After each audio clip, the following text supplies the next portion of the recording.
Welcome to the Humanity Mosaic Podcast, exploring authenticity and connection with Dr. E. Thank you for joining us today as we explore issues that affect our relationships in today's world. And now welcome to today's episode with Dr. E. Hello, everyone. I couldn't be more delighted than to be sharing my time today with an incredible guest, one of my favorite humans. And I'm so happy that all of you are here and listening to this today. Today with me, I have the incredible Abiola Abrams. Yay! Hello, Dr. E. Thank you so much for having me. Oh, beautiful. I am so happy to have you on the show. And I want to just take a moment and introduce you to everyone. They don't know all the things about you that I do. And I am so excited that you are just here and that you are in my life. So I want to tell everyone that Abiola Abrams is an award-winning author. She's an intuitive self-love coach, podcaster, and global retreat leader. Abiola, her calling is to help you to become who you were born to be. And I just want to stop right there to say how much synchronicity there is between me and Abiola, because this is what we both love to do most in the world. Her latest book, From Imagination to Reality, Secret Manifestation Lessons and the Law of Assumption from Abdullah, Master Alchemist, is being released by Hay House, Penguin Random House, to great acclaim. We're also excited. We're waiting for this book to come out. You can find her meditation albums on the Heal Your Life and Empower You Unlimited apps with Hay House. Abiola is also a first-generation American daughter of multi-generational healers, seers, and farmers in Guyana, South America, and West African nations.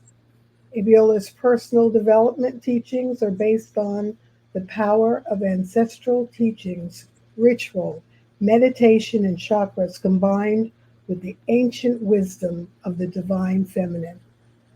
Abiola, thank you so much for being here. And I am just, I, you know, I want to dive right into your book because I know that this is what everyone wants to, know more about and to know more about you.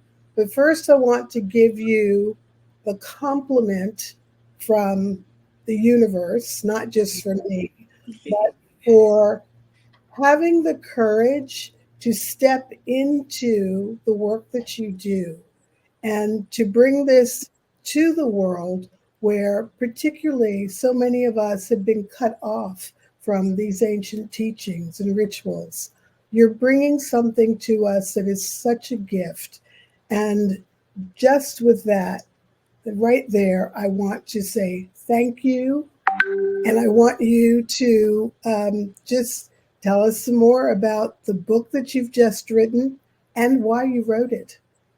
So, first of all, Dr. E, congratulations on this show. This is incredible. And I know that this is going to take the world by storm because this is sacred medicine that we need. And just to show you, I am a big believer in the medicine that Dr. E puts into the world. Here I've got my book here, Enneagram Made Easy, and then I've got my Type 2 journal ready to work. So that is a brag on you from the universe as well, my beautiful sister.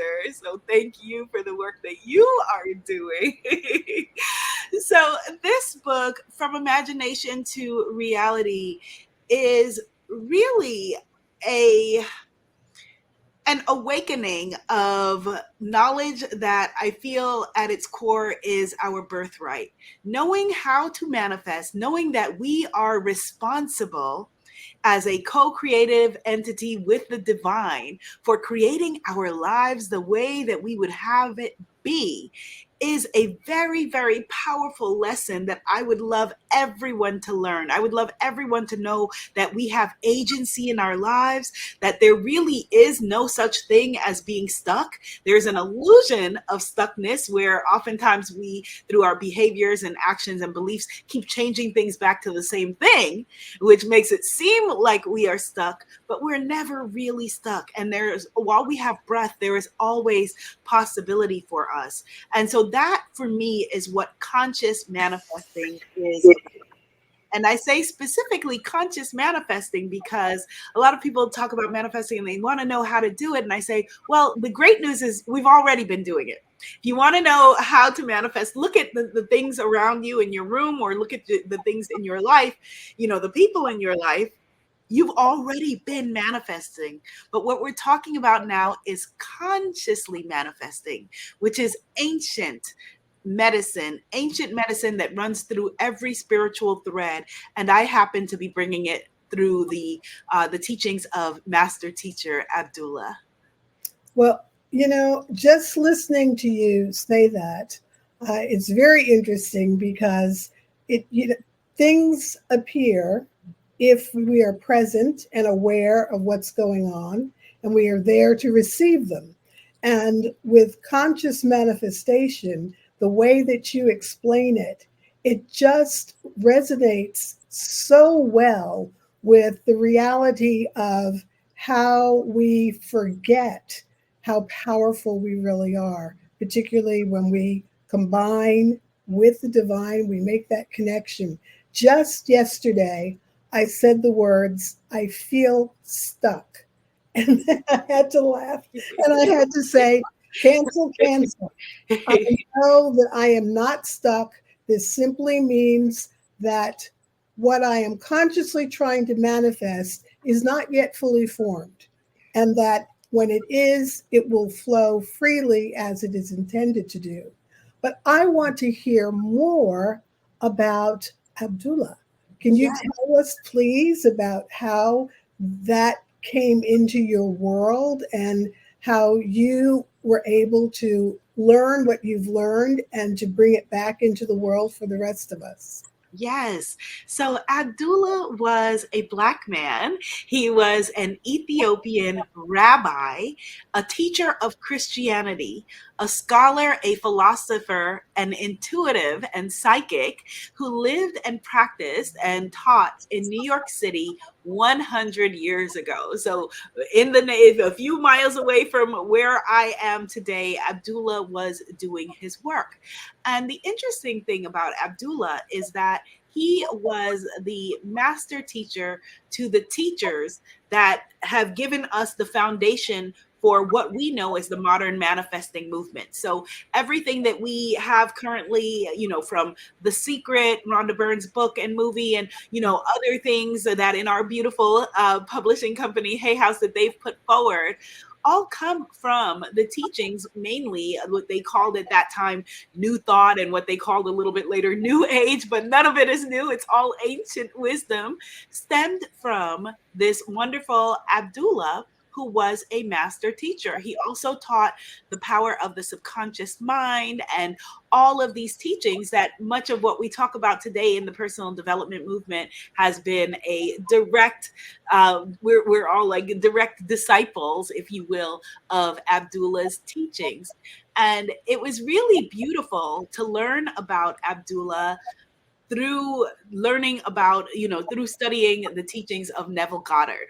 So it was very, very interesting when I learned about him. I was, the same way that I just delivered a message not knowing about stuckness, and that's what you needed to hear.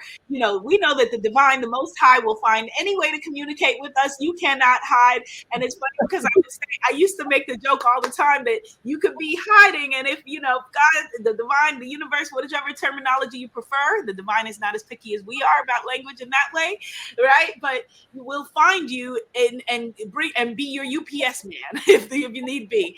And so that is what happened to me. Literally, I was hiding out at my parents' house, and healing from a terrible breakup, and just going through emotional difficulty, and emotional pain and stress. And so came home for some of mommy's cooking and all of that stuff. And my mom, I would be out on her porch and be out on her porch writing. And at that time, I was writing a column. I've had every job as a writer that there is. At the time, I was on the gossip beat for a site called Yahoo Shine. So I was writing my Kardashian gossip column, I believe it was at the time. And my mom's mailman said, you're such a positive young woman, and I love the stuff that you're doing, because we had a few conversations. And he said, you need to read Neville Goddard. You need to check out Neville Goddard. Literally through the mailman, as I said, if you are needing something you cannot hide, it's going to come to you. And being the know-it-all that I thought that I was at the time, don't be a know-it-all. We know relatively little, when it comes to, the mechanics of the universe and the divine. But being the know-it-all that I was at the time, I felt like, I took a look and I said, oh, this is part of the New Thought movement. I've read some of this already.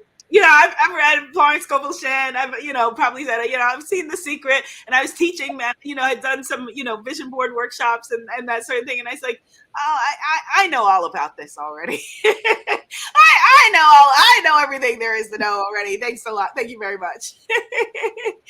And what happened, Dr. E, is then it started to follow me. So I used to listen to, at that time, the late, great Dr. Wayne Dyer had a radio show on Mondays on Hay House Radio at 4 p.m. Eastern Standard Time. And Dr. Dyer said, I've written a book called Wishes Fulfilled that is based on the teachings of Neville Goddard. And it started to follow me. So I researched Neville. And through there, I started to learn about who he was apprenticed to and had learned from. Wow, that is fascinating. I mean, it's just amazing the way that the universe works and the way that things happen exactly when they are supposed to happen, and they manifest in exactly the right time. In spite of us trying to do other things and force something, it will just literally come to you. I've had that same experience all my life. And I just want to share with you that one of my granddaughters, her father is Ethiopian. Oh, wow. And yes. And so I feel this really deep, compelling passion to learn as much as I can to share with her some of her lineage that she may not even know about. And of course, knowing that I have wanted to do this since she was little, she's 17 now, what happens? You come into my life. Yes, I just got full body chills. Wow. Exactly. She's only been to Ethiopia once, but one of the things that you said about Abdullah was that he was in New York City, and both of us are New York City girls, Yes. Born and raised there. And you mentioned that he was teaching Christianity at the time. Yes. And I have so many questions about our African traditions, rituals, the ancient wisdom, and Christianity, and how they come together. Can you share a little bit about that for our listeners? Yes, I'm laughing because this is validation for me of something that this morning occurred to me that is a second follow-up book to this, and you are talking exactly about that. It was literally like, okay, what if there was a book about Abdullah that was specifically this, exactly what you just said. So I think that this is an important part of his thread, because all of the folks who mentioned him, Dr. Joseph Murphy, who wrote The Power of the Subconscious Mind, and Abdullah didn't leave much of a paper trail, but it was his disciples, people who came after, whose wisdom I was able to research and bring forward much in the same way. Speaking of Christianity, Jesus didn't write a book. Right? Jesus didn't write a book. It was his disciples who told his story, that then became the New Testament of the Bible. And so a fascinating aspect of Abdullah is that I believe in my heart and soul, and I feel very connected to him. I feel very much that, I'm channeling and sharing his wisdom, that he was a seeker of truths. And so it did not matter to him that his label was rabbi.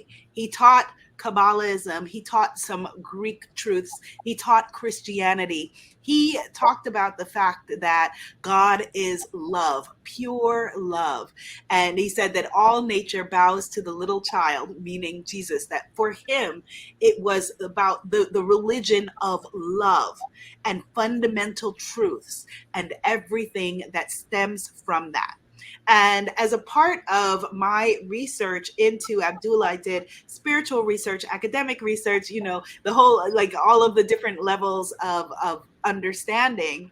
And I also went and looked at and read about and researched fundamental Ethiopian religions and indigenous Ethiopian practices to look for teachings around manifesting, to look for teachings around speaking your life into being, to look for these threads. And it is all there. It was all there. And so it's a very, very interesting thing. Even with his name being Abdullah, Abdullah is a Muslim name, and traditionally, a Jewish person would not have a Muslim name. But for a Jewish person in Ethiopia at that time, he was born in the 1800s. There are several reasons why he may have been named Abdullah. It may have been a name that he adopted. It may have been a name that was given to him, by someone, through a practice or initiation. It also may have been a name that his family gave to him in order to shield him from, depending on where they lived, that there were a lot of Jewish Ethiopians that were in hiding at that time for fear of persecution. So there are, many different reasons why someone would have that name. But for me, it's also a reflection of his cross-cultural power into, the truth is truth and love is love, and it doesn't matter what the label is. And I talk about that all the time, when, for example, with my Oracle decks, people will say, well, can I use that? I'm not Black, or I'm not whatever, or whatever it is. And I say, well, just the same way that I've benefited from spiritual philosophies of Hinduism and Kabbalism, and, spiritual medicine is medicine. It doesn't need you to, to be a part of the culture in order to take the medicine and appreciate it. Exactly. That is such an important message for anyone who is listening or watching this to hear, because we often, particularly with the cancel culture that we're living with right now, we try to layer that on to spirituality in terms of who it is okay to talk about certain things. And in reality, when we're really talking about spirituality, when we're talking about following a spiritual path, you never know who may be your teacher and who may be guiding you down a particular road, a particular path. And I so love that you are speaking about this in terms of a universal love, in terms of universal spiritual journeys, and that we need to move away from feeling like we have to isolate or separate or identify with a particular culture only because that's our culture, or we can't learn from someone else because that's part of their culture. We were intended to learn from each other. That's why we're here. Yeah. And anyone who understands the deep and true and authentic concept of love recognizes that we're all connected. And so we all have something to contribute and to share with one another. And Abiola, you're doing such a magnificent job of doing that. I do want to say this, particularly for Black people. We've been so cut off from our wisdom traditions, and bringing this back into the world and giving us a path to follow, giving us specific people like Abdullah to look at the teachings and the learning and the lessons. You are a gift to the world. And once again, I can't thank you enough. but I've noticed something about you. Yes. I've noticed, now, you and I talk about the Enneagram, Yes. and you happen to stand at point 2 of the Enneagram, which is a helper, a giver. What are you in the world doing? Duh. Helping, giving, sharing. And Enneagram 2s are all about love. My question to you is, knowing this, knowing that you stand at point 2, and knowing that you have kind of dedicated your life now to sharing and giving and bringing concepts and traditions back into the world that we might not otherwise receive. What does it feel like for you to be living authentically? We both talk about how important it is not to be a version of yourself, but to truly be authentic and to live authentically. Can you describe what authentic living feels like and looks like for you? So, living authentically, I love this question. Living authentically for me is freedom.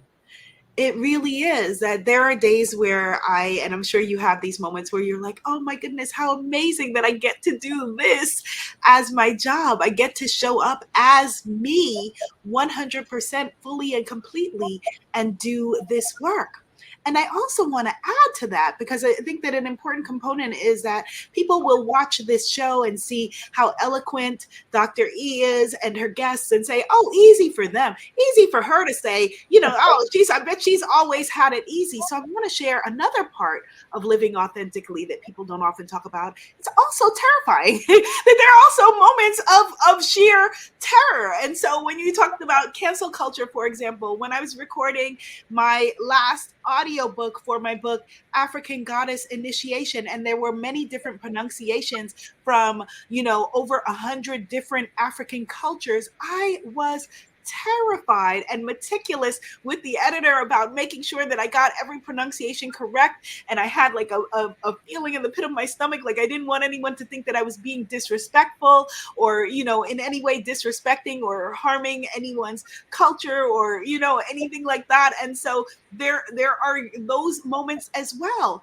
But I will share with you that for me, my greater cause, my greater mission, if you will, is more important than the moments of fear, the moments of what will they think, which was, for me as a recovering people pleaser, which was a lot of my thinking, what will they think? And then realizing, it doesn't matter what they think. What will they think? The people that I'm talking to. I'm not in the convincing business. If you're looking for someone to come and convince folks, that's not me. I'm here to share knowledge, to put forward the teachings, to offer a hand and a heart to those that want it. And those that don't, that's perfectly fine. The other day, I posted something on TikTok that was a video named, something like how to stop playing small or something like that. And someone being facetious put in the comments, well, what if I like playing small? I said, you like it, I love it. If that works for you, continue to do that. I'm talking to those people that don't like it. Exactly. I saw that video and it just delighted me. And I looked at it and I thought, this is a message that everyone needs to embrace. It's a message that we put out there over and over again, but people ignore it.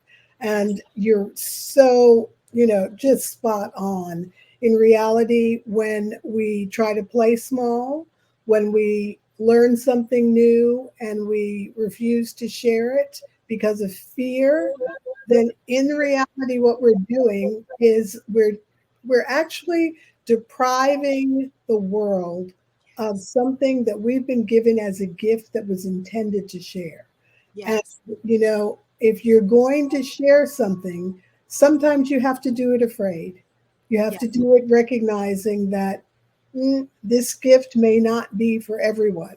And I have that experience with the Enneagram, who, by the way, the Enneagram came from ancient spiritual traditions through time. And it was the seekers of truth who came together, the Desert Fathers and Desert Mothers, to follow the Enneagram and to bring it back into the world. So we have a connection once again, right there. So much ancient wisdom. I feel so connected to you. I actually see us working together, but that's a different conversation. We will talk about that at another point whenever that makes itself known. Yeah. You know what? I already know what that's going to be about too.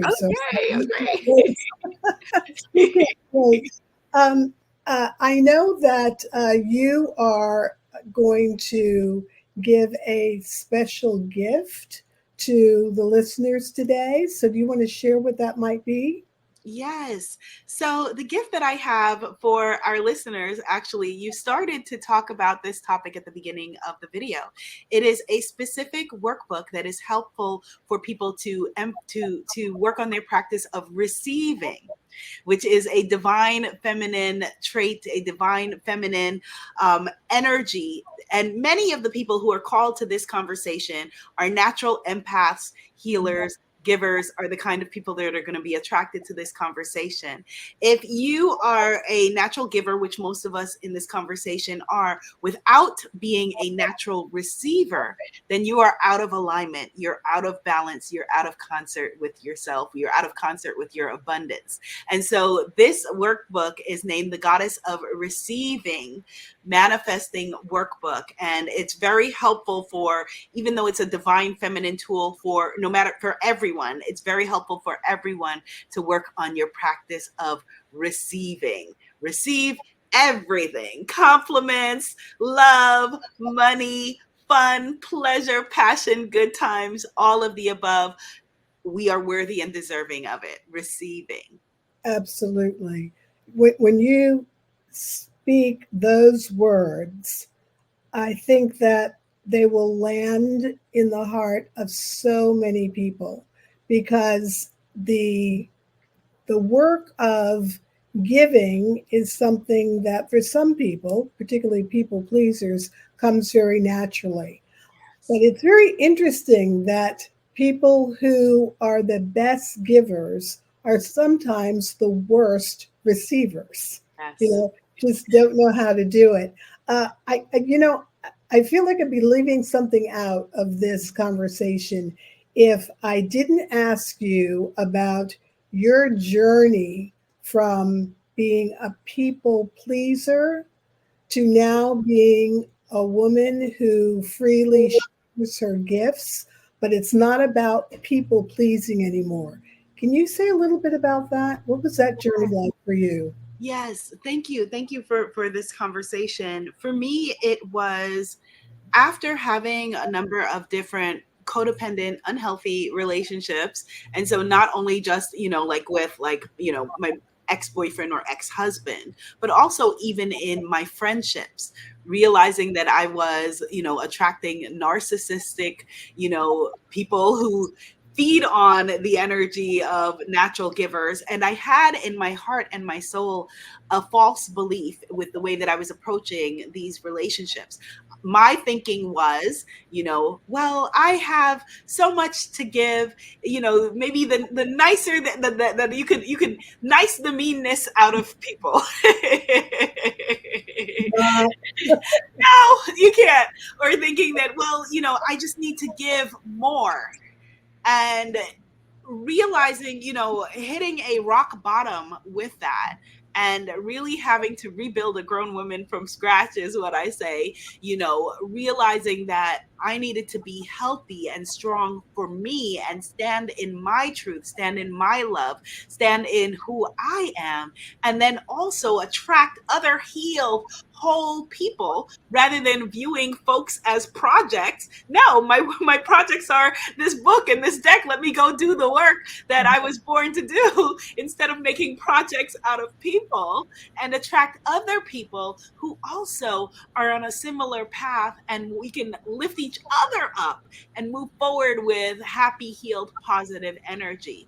And so if you are watching this and you have in your mind or in your heart at all, in a relationship that you're in, like, well, I can make them better, or if I can give more, or I'll be a demonstration of love, and being a doormat for anyone is not healthy, whole or healed for you, and it's not, what any of us came forward to do. Absolutely. I talk all the time about the reality of how, if you're really going to have a successful relationship, then the first thing you need to do is heal yourself. Yes. Make sure that you're not going into a relationship as a wounded being, attracting other wounded beings, and thinking that the the broken part of you and the broken part of that other person is going to come together to make a whole. Yeah. Actually, what you get are two broken pieces that never do connect well. So, just using the language of recognizing that we do need to be whole and healed to love well. And that love begins with self love. You heal yourself by loving yourself and by forgiving yourself. A little practice that I use frequently in relationships with people who have hurt me or would wish me harm is that I still continue to wish well for them, but I will often, my prayer will be, I wish you well away from me. Oh, yes. But away from me, get out of my energetic field, because you're actually polluting it. You're bringing in negative energy that is not helping me to heal or be the best person that I can be. Abiola, I think everyone would love to just have, say, something experiential, a Yeah. practice that they could do that would actually help them and coming from you with this beautiful work that you're bringing of manifesting into the world, conscious manifestation. What is a practice that you would recommend that people can actually do to help this to, be something that becomes real for them?